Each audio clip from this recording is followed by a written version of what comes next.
Yesterday, a friend of mine and I put on cribbing a preparation for a water wheel. We're going to see now if the pigs don't knock it apart. They're pretty fond of doing that, though. They're so strong, as strong as any heavyweight rustler, and they like to scratch themselves against such things. Suey? If these guys would just stay busy eating, I don't give them very much corn, but in their pasture and stuff, and not worry about destroying my handiwork. However, they're like inspectors. I made the mistake of building in the past on places that the pigs had not thoroughly investigated, like archaeologists, and I've realized since you first got to let them have complete access and dig for anything that's there of interest. I'll show you the other one. Now the goats don't usually cause that kind of problem. They cause other problems, but I sure wish I had somebody to help me trim their feet, though. That's the biggest hassle I have with them. I can't do it by myself. And oh yeah, and of course they fight among themselves. So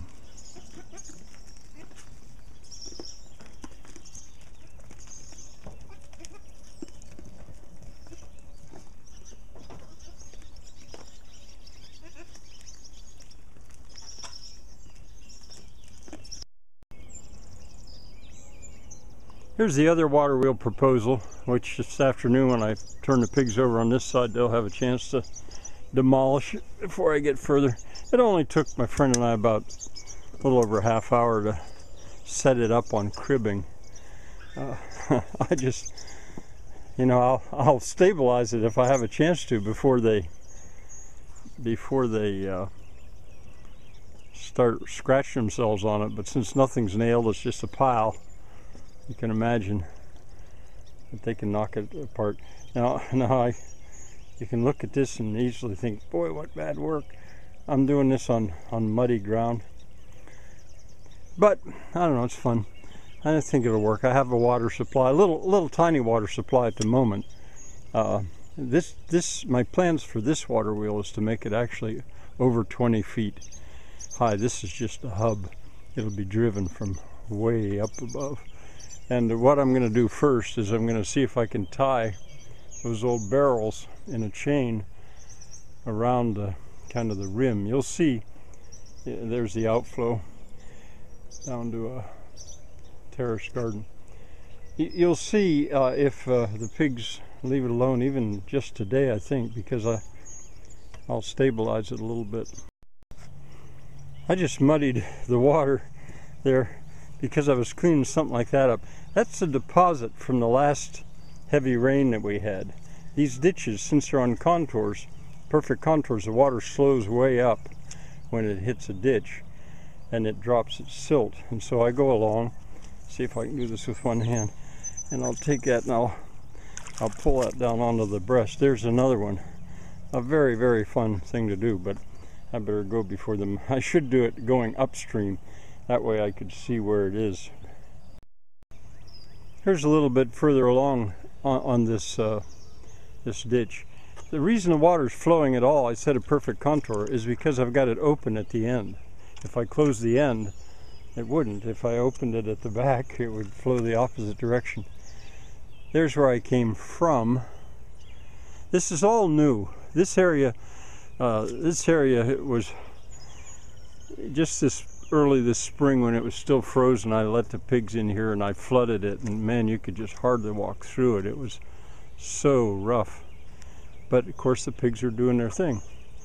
And I'm going to go down there right now and show you what it looks like down there as I'm developing these various contoured ditches. That's where I just was, and here comes the muddy water where I've been cleaning out the sediment. And this is the outlet. This is what, if I blocked, the water would stop, and then if I opened the other end, it would run the other way. And right here, I'm going to build a bridge and a water wheel. That's the natural drain There's the natural drain right there, but very little is natural here because this area was mined. This is a mine face. Well, you can't see it really through the, but you will. Those are timbers that I got basically for free. They'll go underneath the bridge. And I was saving long pallets. I don't know if I'll use them or not, probably not. Those are chimney blocks. I'll use them to hold the timbers, the bridge up. Now I'm going to walk down and show where the spillage, the leakage from this has enabled me to develop other contour. Well, I'm at the bottommost irrigation ditch terrace.